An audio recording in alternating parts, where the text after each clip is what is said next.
تو جنہوں نے سازش کی آپ ان سے صلح کرنے کی باتیں کر رہے ہیں اور قوم کو بے وقوف بنانے کے لیے ایک بیانیہ کھڑا کر دیا جی یہ امریکہ اور یہ جناب امریکہ کو اتنے وفادار غلام کو حکومت سے اتارنے کی کیا ضرورت تھی کہ جو اپنے ملک امریکہ کے غلام تھے یہ خود. دیکھیں میں آپ کو ثابت کرتا ہوں نا کہ جو اپنے ملک میں لبیک یا رسول اللہ نعرہ لگانے والے, ناموس رسالت کے لیے روڈوں پر نکلنے والے, تاجدار ختم نبوت نعرہ لگانے والے, پاکستان زندہ باد نعرہ لگانے والے بچوں کے اوپر گولیاں برسائے اور ان کو خون سے نہلائے اور ان کے خون روڈوں کے اوپر بکھرے پڑے ہوں, مجھے بتائیں ایسے غلام کو امریکہ کو کیا ضرورت تھی کہ وہ حکومت سے نیچے گرائے؟ ایسے غلام کو جس نے آسیہ مسیح کو رہا کروایا ہو, ٹھیک ہے جی, جس نے عافیہ صدیقی کے بیانیے کے اوپر الیکشن لڑا ہو اور سیاست میں آیا ہو, اس بیانیے کو چھوڑ کر وہ آسیہ مسیح کو اس ملک سے فرار کرا رہا ہو, وہ قادیانیوں کو اقلیت سے نکال کر اور جناب ان کو حقوق دینے کی بات کر رہا ہو اور ان کے حقوق دینے کے لیے جناب ان کے گھروں میں قیام کر رہا ہو, ملتان کی بات ہے, تو اس شخص کو حکومت سے ملتان میں یہ جلسے پہ گئے ہیں شاہ محمود قریشی صاحب اور ان کے سارے چاہنے والے وہاں ہیں, لیکن ملتان کی اسلام اخبار کی رپورٹ نے منگا کے دیکھیں کہ ملتان جلسے کے بعد انہوں نے جہاں قیام کیا وہ ایک قادیانی کا گھر تھا. اور یا آ کے کہنا, اور پھر یہ ساری چیزیں وہی ہیں کہ اگر ٹچ دیتے دیتے یہ یہاں پہنچے ہیں, اسلامی ٹچ دیتے تھے, سچ تو تھا نہیں, اسلامی سچ ہوتا تو کوئی بات ہوتی نا, یہ ٹچ دیتے دیتے قوم کو بے وقوف بنانے کے لیے ساری چیزیں ایکسپوز ہو رہی ہیں وقت کے ساتھ. ریاست مدینہ جو کہتے تھے, اللہ اکبر, وہ تو اتنا پاکیزہ نام ہے ریاست مدینہ کے نام پر, جو انہوں نے پاکستان کے اندر ایک تماشا لگایا ہے, ایک تماشا لگا کے رکھ دیا ہے, قوم کی بیٹیاں روڈوں پر لا کر جناب ان سے مطلب بے حیائی کا ایک وہ بیج بو دیا ہے کہ جس کو لوگ کرنے کے لیے شرماتے تھے, اب وہ فخر کے ساتھ جاتے ہیں جی ہم آزادی کی جنگ لڑنے جا رہے ہیں. بھائی کون سی آزادی کی جنگ لڑنے جا رہے ہو؟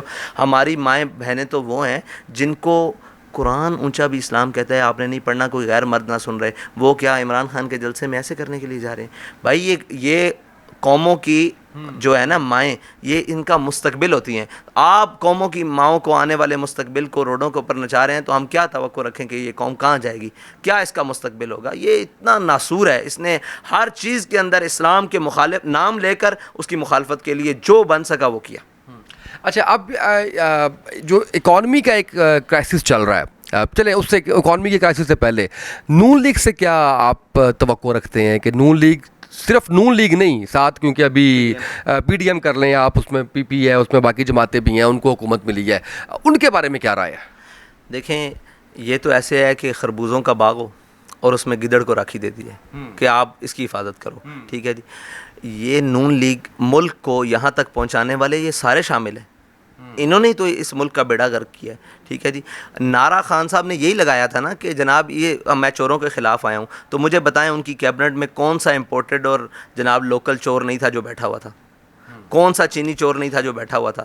آج وہی چینی چور ان کے حمایتی بن گئے ہیں. یہ بندوں کو گنا کرتے ہیں, تولا نہیں کرتے. یہی تو ایک اس نظام کا رول ہے, اس نظام کا رول ہے کہ اس میں بندے گنے جاتے ہیں, تولے نہیں جاتے. اگر تولنے والے ہوتے تو کبھی جہانگیر ترین اور علیم خان اس سسٹم میں آ کے بیٹھ سکتے. اوے تم تو بگوڑے ہو, تم نے تو پچھلے 4 سال میں ملک کا بیڑا غرق کیا, 3 سال میں, اب دوبارہ آ کے. اور پھر یہ پورے جو تولے گئے ہیں, جو گنے گئے ہیں, ان کو تولا جاتا تو ان میں ایک بھی پاکستان کے معیار پر پورا نہیں اترتا. مجھے بتائیں کہ شہباز شریف کا کیا کردار ہے پاکستان کے حوالے سے, پنجاب کے حوالے سے؟ سارا کچھ ذاتی ملیں اور سارا کچھ اور جناب سارے وسائل وہ اپنے لیے انہوں نے لگائے رکھے ہیں. لیکن پنجاب کے باسی کہتے ہیں کہ ایڈمنسٹریٹر تو بڑا اچھا ہے. کس حوالے سے؟ انہوں نے ایڈمنسٹریٹر دیکھا نہیں نا, انہوں نے اس کے سے اچھا کہا ہے جو وہ ڈی جی خان سے لا کر یہاں لگایا گیا تھا, اس سے تو انہوں نے اچھا کہنا ہی تھا. صاف ظاہر ہے وہ کیا کہتے ہیں کہ نام کیا ہے, گدھا بہتر, خچر بہتر ہے گدھے سے. تو یہ انہوں نے دیکھا ہی نہیں کہ ایڈمنسٹریٹر کہتے کس کو ہیں. انہوں نے دیانتدار لوگ دیکھے ہی نہیں. انہوں نے یہ کہا کہ جناب چلو چور اچھا ہے ڈاکو سے. تو یہ اس طرح کا ماحول ہے. اگر اس ملک کے اور اس صوبے کے اور کسی بھی صوبے کے مسائل کے اعتبار سے وسائل خرچ کیے جائیں نا, تو یہ پاکستان وہ جگہ ہے جو کم از کم اس دوڑ کے اندر اور اس ترقی کے ماحول کے اندر ایک ابھرتا ہوا ستارہ بن سکتا ہے. لیکن ہمیشہ جو اس کو ملا ہے اس نے اس کو کھایا ہے, اور جو نقصان دے سکا ہے وہ نقصان دیا ہے. زبان سے دینا پڑا, زبان سے دیا ہے. اپنی فیملی سے دینا پڑا, اپنی فیملی سے دیا ہے. مجھے یہ بتائیں, ہم ایک ان کے بقول ایک جمہوری ملک میں رہ رہے ہیں. یہ کون سا جمہوریت چل رہی ہے پی ڈی ایم والی؟ یہ جمہوریت چل رہی ہے, یہ جمہوریت چل رہی ہے. یہ بھی سلیکٹڈ ہے, یہ بھی تو لائے گئے ہیں, یہ بھی تو لائے گئے. آپ کو کبھی آفر نہیں ہوئی؟ آفر تو ہوتی ہیں, لیکن پڑے اس بلا میں میری بلا, میں گدا ہوں اپنے کریم کا، میرا دین پائے. میرے ایک دوست ہیں اور ہم ایک دفعہ کشمیر گئے تو وہ کھڑے تھے، تو انہوں نے جو بالکل بارڈر کے قریب، تو انہوں نے کہا حافظ صاحب اگر اللہ تعالیٰ نے ہمیں حکومت دی تو آپ نے کشمیر کی مدد کرنی ہے. میں نے کہا دعا کرنا اللہ تعالیٰ ہمیں حکومت ایسی نہ دے جو ہمارے ہاتھ پاؤں بندھے ہوں، ہم کم از کم آزاد ہو کر آئیں اور کسی کے بل بوتے کے اوپر نہ آئیں، جو بات کہیں اس کے اوپر پیرا دے سکیں. ہمارے قائد نے ہمیں یہی سکھایا ہے کہ جو کہنا ہے سوچ کر کہنا ہے، اور جو کہہ دینا ہے پھر اس پر جان بھی چلی جائے، اس پر جناب کربلا لگ جائے، اس پر سب کچھ لٹ جائے، آپ نے اپنی بات سے اپنے حرف سے پیچھے نہیں ہٹنا.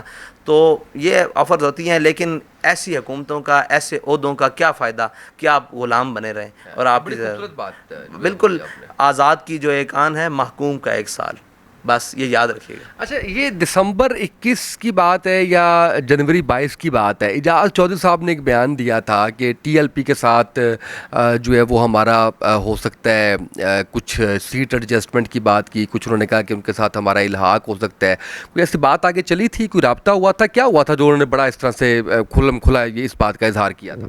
دیکھیں ہمارے دروازے کھلے ہیں، ہمیں کوئی بھی ملنے آتا ہے نا یہاں، یہ دروازہ، ہمارا دشمن بھی ہمیں ملنے آئے گا تو ہمارے گھر آیا ہے تو ہم اسے ضرور ملیں گے، کوئی بھی آئے گا.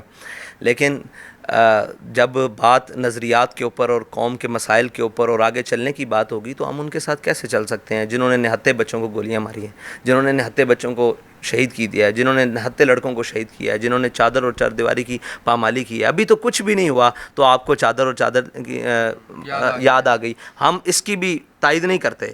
ہم کسی شخص کے گھر میں گھسنے کی، کسی سرکاری ادارے، نیم سرکاری، غیر سرکاری ادارے کا کسی شخص کو کسی کے حدود میں داخل ہونے کی ہم کبھی حمایت نہیں کریں. ہم آج بھی اس کی مذمت کر رہے ہیں، لیکن یہ مذمت اس وقت بھی قابل مذمت تھی جب ہمارے گھروں پر ہو رہا تھا.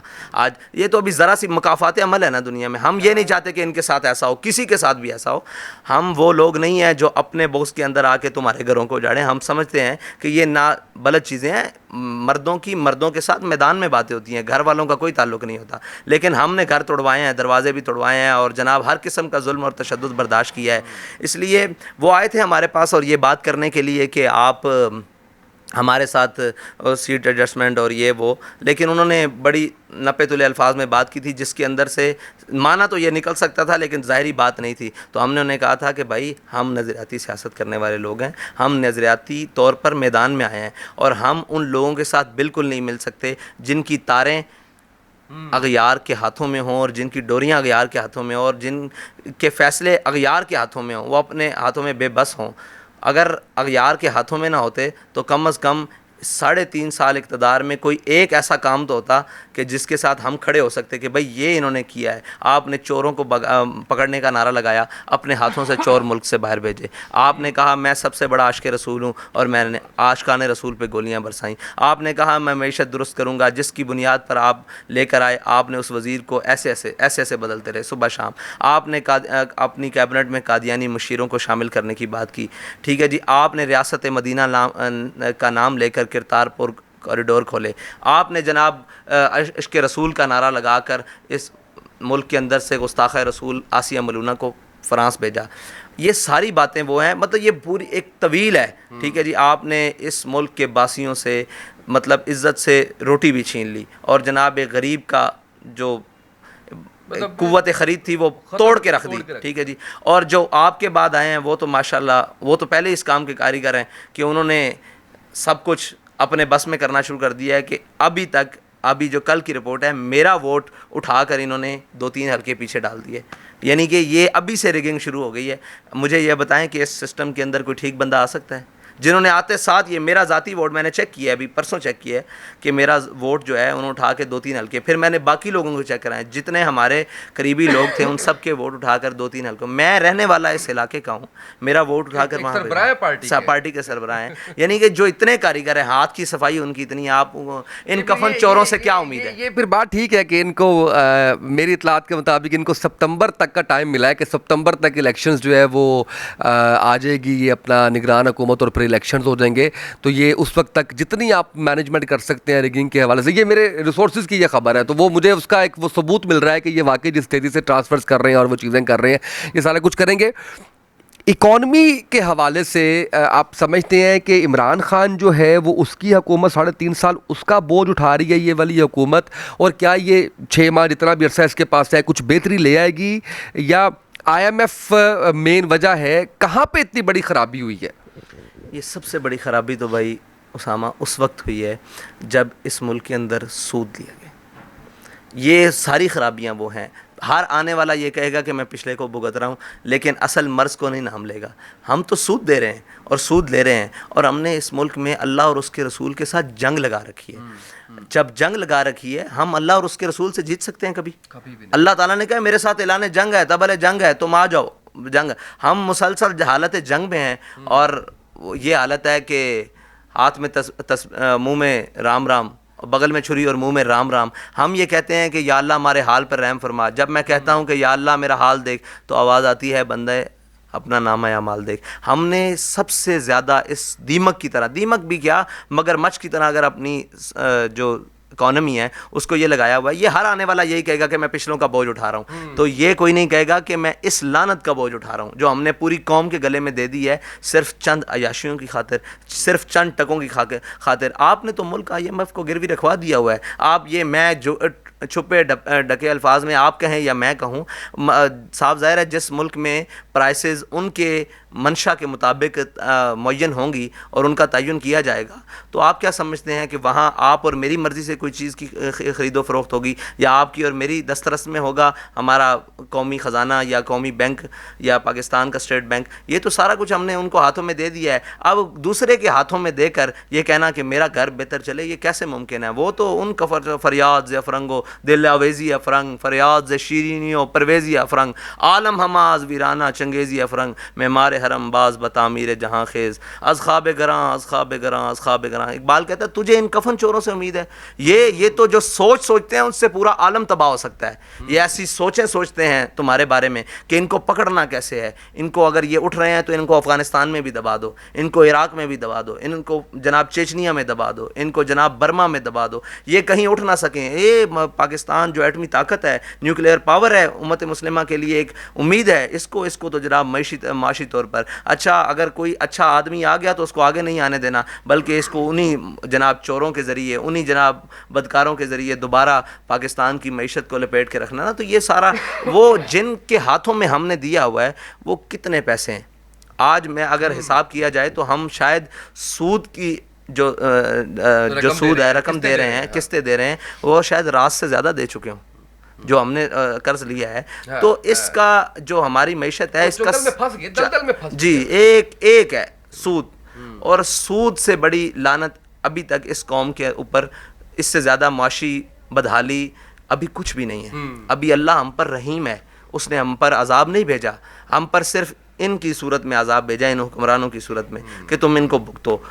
ہر آدمی پریشان ہے، ہر آدمی بے یقینی کا شکار ہے. پاکستان کے اندر کوئی چیز آپ یقین سے نہیں کہہ سکتے کہ صبح تک یہ چیز رہے گی. یعنی دنیا یہ تو ہے ہی ایسی، لیکن جو چیزیں انسان کی بنائی ہوئی ہیں کہ یہ چیزیں ساری، یہ چیزیں ان کی کوئی حیثیت نہیں، لیکن بے یقینی، بے برکتی جناب ایک دوسرے سے بالکل ایسے ہے کہ پتہ نہیں کیا ہو جائے گا. تو یہ ساری اسی کی لعنتیں ہیں، یہ ساری اسی کی وہ جو بتائی گئی ہیں نشانیاں، یہ سود کی نشانی ہیں ساری. تو یہ ہماری ریڑھ کی ہڈی کو توڑ کے رکھا ہے نا جس نے، وہ سود ہے. اور پھر اس کے بعد وہ نااہل ہیں جو ہم پر مسلط کیے جاتے ہیں. کوئی امپورٹڈ لا کر کیے جاتے ہیں اور کوئی لوکل لا کر کیے جاتے ہیں، اور سب کی تاریں باہر کے ہاتھ میں ہوتی ہیں. یعنی کہ اس ملک کا آج سے 20-30 سال پہلے مسئلہ معاشی نہیں تھا، سیکیورٹی مسائل تھے اس ملک کو، لیکن آج معاشی مسائل ہیں. جو اور جہاں میرے آقا نے فرمایا جو یہ ہے نا بھوک، غریبی، یہ انسان کو کفر تک لے جاتی ہے. وہ گورا، وہ کفر یہ سمجھتا ہے کہ جب ان کو ہم معاشی بدحالی میں لے جائیں گے یہ پھر اپنے نظریے سے ہٹ جائیں گے. یہ پھر بھول جائیں گے کہ ہم نے ملک کس لیے بنایا تھا، یہ بھول جائیں گے کہ ہم نے ایٹم بم کیوں رکھا ہوا ہے. یہ پھر ہمارے لیے سارے دن بدن جناب بدحالی کا آتا رہے گا. اور جب تک ہم اپنی عیاشیاں نہیں چھوڑیں گے، جب تک ہم ان جناب کوئی 10-15% جو عیاش ہیں ان کو پالنے کے لیے وہ 85-90% طبقے کا جب تک استحصال ختم نہیں کریں گے، اس وقت تک اس ملک کی معیشت درست نہیں ہو سکتی. بالکل صحیح. دو بڑی اہم چیزیں جو ہے وہ بتائی ہیں، ایک آپ نے عیاشی کے حوالے سے اور دوسرا آپ نے جو ہے وہ سود کے حوالے سے. اچھا، اب مجھے ایک کویسچن آپ سے یہ کرنا ہے کہ الیکشن کے حوالے سے ضمنی الیکشن میں آنے کا پلان کیے ہوئے ہیں اور اس کے ساتھ ساتھ جنرل الیکشن کے حوالے سے کیسی تیاری ہے اور کیا ایکسپیکٹیشنز ہونی چاہیے قوم کی آپ سے کہ آپ اس دفعہ جو ہے وہ کیا نتائج ایکسپیکٹ کر رہے ہیں؟ جی الیکشن کی تو مکمل تیاری کر رہے ہیں، ہر لحاظ سے تیاری کر رہے ہیں، جلسے ہو رہے ہیں بہت بڑے جو میڈیا کی آنکھ سے بچ کر ہو رہے ہیں، اور وہ کہہ رہے ہیں کہ جی آپ میڈیا کو مینیج نہیں کرتے، تو آپ کو بتایا ہے کہ وہ مینیج ہو نہیں سکتے، وہ مینیج کرنا ہی نہیں ہے. ہمارے پاس اپنا حلال مال بھی ہو تو وہ اس سے مینیج نہیں کرنا ہم نے، اس لیے کہ آپ کے ہاتھ میں اللہ نے ایک طاقت دی ہے کیمرے اور مائک کی، آپ اس کا درست استعمال کریں. اگر قوم کو درست کرنا ہے، اگر ہم ہی غلط بنیاد رکھ دیں گے تو ہم کیا توقعات رکھیں کہ ہماری بات میں اثر رہ جائے گا یا ہمارے عمل میں اثر رہے گا، لہٰذا ہم غلط نہیں. اور دوسری الیکشن جو ہے، الیکشن کی انشاءاللہ پوری تیاری ہے، ابھی ضمنی الیکشن ہو رہے ہیں، اس میں انشاءاللہ تمام سیٹوں پر ہمارے امیدوار آ رہے ہیں، لیکن اس میں ایک پیغام چھوٹا سا بہت، وہ جو اپنے آپ کو جمہوریت کے علمدار کہتے ہیں، ٹھیک ہے، وہ ابھی جو میں نام لے رہا ہوں باقاعدہ، وہ بلوچستان کا ایک سردار ہے اختر مینگل، ابھی قومی اسمبلی میں بیٹھا ہوا ہے، اس نے ہمارے بندوں کو بلدیاتی الیکشن میں بلوچستان کے اندر اغوا کروایا ہے، اور اس کے لوگوں نے اغوا کروایا، اس کی پارٹی شامل ہے اس کے اندر. یہ اپنے آپ کو جمہوریت کے علمبردار کہتے ہیں. اور ادھر سنیں، وہ جو کہتے ہیں ہم 3 پشتوں سے جمہوریت کی جنگ لڑ رہے ہیں، وہ پیپلز پارٹی والے ابھی بھی، آپ میرے ساتھ چلیں، ہمارے کئی لوگ انہوں نے اغوا کیے، کئی لوگوں کو تھانے میں لے کر جا کر زبردستی اور کچھ جو بھی پریشرائز کر رہے ہیں. کچھ لوگ میرے پاس جیک آباد کے یہاں آ کر بیٹھے رہے کہ یہ ہمیں تنگ کر رہے ہیں، لہٰذا ہم فون بند کر رہے ہیں اور ہمیں دھمکیاں دے رہے ہیں. تو یہ جمہوریت کے علمدار ہیں جن کو اپنے گھر میں اتنا برداشت نہیں کہ یار آپ کہتے ہو کہ یہ ہر ایک کا حاصل ہے، حق ہے کہ وہ الیکشن لڑے، تو جب الیکشن کے لیے لوگ میدان میں اترے ہیں تو آپ نے ان کو اغوا کرنا شروع کر دی ہے. یہ جھوٹے ہیں چیمپئن. یعنی کہ آپ ان کی اپنی اندرونی حالت دیکھ لینا، وہاں پہ جو بھی ان کا مخالف وڈیرا جو بھی مطلب ہوتا ہے ان کے خلاف آتا ہے، اور کوئی بھی کارکن آئے، وڈیرا آئے، کوئی جناب کسی بھی نسل رنگ سے آئے، یہ اس کو اغوا کروا لیتے ہیں. تو یہ حالت ہے ہماری الیکشن کی. لیکن ہم نے ان کو، ابھی ہمارے کارکنان میں الحمدللہ تھوڑے سے لوگ ہیں جو پریشرائز ہو گئے یا کسی کو غائب کر دیا گیا، باقی جو ہیں وہ انشاءاللہ ڈٹ کے کھڑے ہیں ان کے مقابلے میں. ابھی تو یہ بلدیات ہے، انشاءاللہ جنرل الیکشن آئے گا تو ان سب کی توقعات سے برعکس ٹی ایل پی رزلٹ دے گی. اس لیے کہ ٹی ایل پی صرف سوشل میڈیا یا میڈیا کے صرف باتیں نہیں کر رہی، ٹی ایل پی گراؤنڈ پر ورک کر رہی ہے، اور جہاں لوگوں کی ضرورت ہے. ابھی چولستان میں ہم خود ہو کر آئے، ہمارے بعد کل ہمارا ایک اور وفد چولستان میں ان کی امداد کے لیے جا رہا ہے. اگرچہ میڈیا نہیں دکھاتا سوشل میں، ہم کیمرے کی آنکھ سے ہٹ کر مدد کر رہے ہیں اس وقت میں جب لوگ مشکلات میں ہیں، اور انشاءاللہ جب ہمیں لوگوں کی ضرورت ہوگی، ان کے ووٹ کی، ان کی سپورٹ کی، تو لوگ ہمارے ساتھ کھڑے ہوں گے انشاءاللہ. اچھا، آخر میں ایجوکیشن کے حوالے سے ہماری قوم کے لیے میں ایک تو پیغام آپ کو لینا چاہوں گا اور آپ سے جاننا یہ چاہوں گا کہ دین کے ساتھ ساتھ دنیاوی تعلیم اور دنیاوی تعلیم کے ساتھ ساتھ دینی تعلیم کتنی ضروری ہے؟ دیکھیں جی، علم وہ ہے، کوئی بھی علم ہو اس کو حاصل کیا جائے، لیکن بابا جی فرماتے تھے میں چاہتا ہوں ہمارے بچے دنیا کے ہر علم پڑھیں، لیکن دنیا کے کسی ایئرپورٹ پر اتریں تو دیکھنے والا یہ کہے کہ محمد عربی کا غلام آ رہا ہے. بس یہ ہے. کوئی بھی دنیا میں جو بھی تعلیم چل رہی ہے، ہر ایک اپنے بچوں کو دلواؤ، لیکن یار قرآن سے دور رکھ کے تو نہ دلواؤ نا، حدیث سے دور رکھ کے تو نہ دلواؤ نا. ہر کچھ پڑھے، شرق پڑھے، غرب پڑھے، سب کچھ پڑھے. اور علامہ اقبال نے نہیں پڑھا، سب کچھ پڑھے، لیکن اپنے آقا و مولا صلی اللہ علیہ وسلم کے دامن سے وابستہ رہے. ان سے جو چیزیں ہیں وہ علم والی، جو بھی انہوں نے ایک بنیادی چیزیں ابھی ترقی کے لیے بنائی ہیں اور سارا کچھ، وہ سارے علم پڑھے. ضروری ہے ہر مسلمان پڑھے. ہمارے بچے ابھی بھی ہم آپ کو بتائے ہیں ہر علم حاصل کرنے کے لیے ملک سے باہر بھی جا رہے ہیں، ہر یونیورسٹی میں پڑھ رہے ہیں، ہم ان کو موٹیویٹ کر رہے ہیں. ہمارے جو ایجوکیشن والے لوگ ہیں جن کے پاس وسائل نہیں تھے، کوئی LLB کر رہا ہے، اس کا تعاون کیا جا رہا ہے. مطلب علم تعلیم کے شعبے میں بھی ان کے ساتھ چلا جا رہا ہے. تو یہ لوگ، ہمارے بچے پڑھ بھی رہے ہیں، اور علم وہ ہے جس کی بنیاد پر انسان آگے بڑھ سکتا ہے. ٹھیک ہے جی. اور یہ بات یاد رکھیں کہ قرآن کو چھوڑ کر نہیں پڑھا جا سکتا. مسلمان کے لیے یہ پیمانہ ہے، کافر کے لیے یہ پیمانہ نہیں ہے. قرآن مومن کے لیے پیمانہ ہے. جب لا الہ الا اللہ محمد رسول اللہ پڑھ لیا تو پھر الحمد سے لے کے والناس تک، یہ مسلمان کے لیے قرآن ہے. ٹھیک ہے جی. کافر جیسے مرضی اس کے لیے ترقی دنیا میں ہوگی، لیکن مومن کی ترقی یہ ہے کہ وہ قرآن پر عمل کرے اور دنیا کی ہر علم کو پڑھے اور جانچے، دیکھے کیا ہو رہا ہے، پھر سارا کچھ پڑھ کر آ کر کہے کہ جناب ہوا ہو ایسی ہندوستان سے آئے اقبال اڑا کے مجھ کو غبار راہ حجاز کرے. وہ کہے کہ میں نے شرق بھی پڑھا غرب بھی پڑھا، لیکن میری تمنا یہ ہے کہ میں خاک بن جاؤں اور خاک بن کر اس رستے پر پڑ جاؤں جو رستے سے حاجی گزر کر جاتے ہیں، پھر ان حاجیوں کی جوتیوں کے ساتھ میری خاک لگے اور میں طیبہ پہنچ جاؤں. یہ جب مومن کا مقصد ہو جائے گا نا تو پھر اس کو دنیا کا کوئی فلسفہ، کوئی جناب قاعدہ اور کوئی تعلیم اپنی راہ سے نہیں ہٹا سکتی، اپنی منزل سے نہیں ہٹا سکتی. باقی اس کو پانے کے منزل کو پانے کے لیے یہ تمام وسائل ان کو استعمال کرنا یہ تو مومن کی شان ہے. بالکل صحیح ہے. بہت شکریہ علامہ سعد رضوی صاحب ہمارے ساتھ موجود تھے، اور میرا خیال ہے کہ ہم نے تمام ایسی چیزیں جو اس وقت ڈسکس کی جا رہی ہیں، چاہے وہ حکومت کے بدلنے کی ہے، چاہے وہ اسرائیل کے حوالے سے ہے، چاہے وہ انڈین جو بی جے پی کے رہنما ہیں ان کی جانب سے گستاخی کے حوالے سے ہے، اکانومی کو لے کے بڑی مدلل گفتگو کی، اور مجھے امید ہے کہ بہت کچھ سیکھنے والوں نے سیکھا بھی ہوگا، اور بہت سی چیزیں جو شاید نہیں پہنچ پا رہی لوگوں تک وہ بھی بڑی کلیئرٹی کے ساتھ جو ہے وہ آپ تک پہنچ گئی ہوں گی. ہمارے آج کے اس پروگرام سے اتنا ہی. اجازت دیجیے. اللہ حافظ.